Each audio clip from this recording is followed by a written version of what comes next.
All right, welcome to The Explainer. Today, we're digging into the decades-long standoff between the United States and Iran. And this isn't just about the headlines you see today. No, this goes way deeper. We're talking spies, oil, and the very system that runs the entire global economy. Okay, so let's get right into the central mystery here. See, way back in the 50s, the US actually gave Iran its first nuclear reactor. They handed them the technology. So what on earth happened? How did we get from the US helping start Iran's nuclear program to being on the brink of war to stop it? That's the big question. So to really get this, we've got to rewind the clock way back, because the roots of what's happening today, they were planted more than 70 years ago.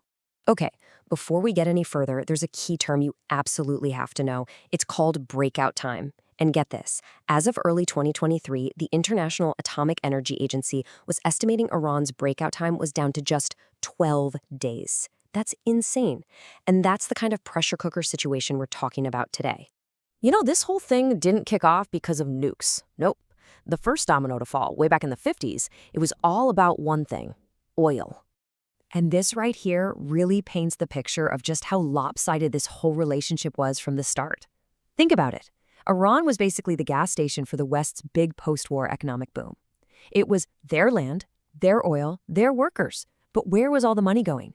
Straight into Britain's pockets. So as you can imagine, this didn't sit well with the Iranians. And in 1951, their popular democratically elected leader, a guy named Mohammad Mossadegh, he did something pretty radical. He nationalized the oil industry. He basically said, hey, this is our oil, the profits should go to our people. Well, the West, they were furious. So what did they do? The CIA and Britain's MI6 cooked up a plan called Operation Ajax. It was a secret coup. They kicked Mossadegh out and put the Shah back in charge, a ruler who, would play ball with their interests. And this single event, it left a scar, a really deep one. For so many Iranians, it was just the ultimate hypocrisy. The US is talking about democracy, but then they come in and overthrow an elected leader. You know those deaf to America chants you hear about? They didn't just pop up out of thin air. You can trace them right back to this moment. This is where those seeds of resentment were first planted. Okay, let's fast forward a bit to the 1970s, because this is where the story goes from being about one country's oil to being about the entire global economic system, a system the US would do, well, anything to protect. So, in 1971, something huge happens. President Nixon completely detaches the US dollar from gold, and this creates a major problem. If a dollar isn't backed by gold anymore, why should anyone else in the world want it? The answer? Oil. And this is the birth of what we call the Petro-Dollar. And the system they set up, wow, it was actually kind of brilliant. Step 1. The US goes to Saudi Arabia and the other big oil producers in OPEC and says, from now on, you will only sell your oil for US dollars. Boom, instant global demand for the dollar. Step 2, all those billions of dollars, these petrodollars that these countries are making, they don't just sit on them. They recycle them by buying US government bonds, basically loaning the money right back to the US. And the final piece of the puzzle? In exchange for all this, the US military basically becomes their personal security force, protecting the entire system. So you have to understand, this isn't just some boring economic deal. It's literally the bedrock of American global power, and anyone who dares to challenge it, well, think about it. Saddam Hussein in Iraq started talking about selling oil for euros. Muammar Gaddafi in Libya was pushing for a new gold-backed African currency. We all know how things ended for them. Messing with the petrodollar is a dangerous game. Which brings us to 1979, the year the whole chessboard gets flipped upside down. Iran goes from being a key piece in this American-led system to its biggest, most dangerous challenger. Remember all that resentment from the 1953 coup? Well, in '79, it finally boiled over. The Islamic Revolution kicked the US-backed Shah right out of power, and the new government, led by Ayatollah Khomeini, it was fiercely independent and, you guessed it, completely against the American-led order in the region. And that included the petrodollar system. And what happens next really hardens Iran's view of the world. So when their neighbor, Iraq, invades them, who does the US back? Saddam Hussein. And get this, the US knew they had the intelligence that Saddam was using absolutely horrific chemical weapons on Iranians, soldiers and civilians alike. And the support just kept coming. For Iran's leaders, the lesson was crystal clear. we are completely on our own. And if we're going to survive, we need the ultimate insurance policy.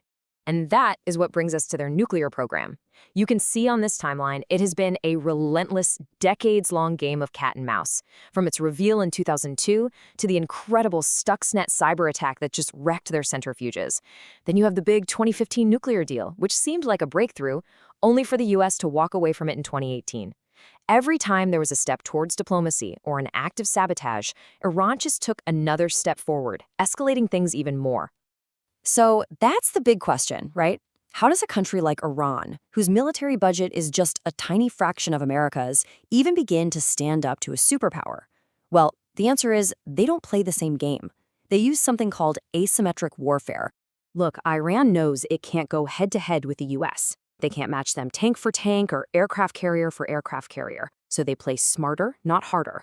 They fund and arm proxy groups all over the Middle East, their axis of resistance, to fight their battles for them. They use their own geography, all those mountains, like a natural fortress. And crucially, they control vital shipping lanes and use cheap but deadly effective technology to make any conflict incredibly costly to their enemies. And this right here, this captures the brilliant and frankly terrifying math of their strategy. Iran can build and launch a drone for maybe $20,000. To shoot just one of those drones down, the US might have to fire a Patriot interceptor missile that costs, wait for it, up to $4 million. You just can't win that economic fight. It's not sustainable. And the results? Well, they're staggering.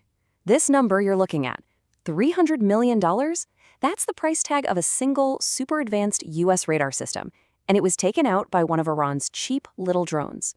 It's a perfect example of turning an enemy's greatest strength, their expensive tech, into their biggest weakness.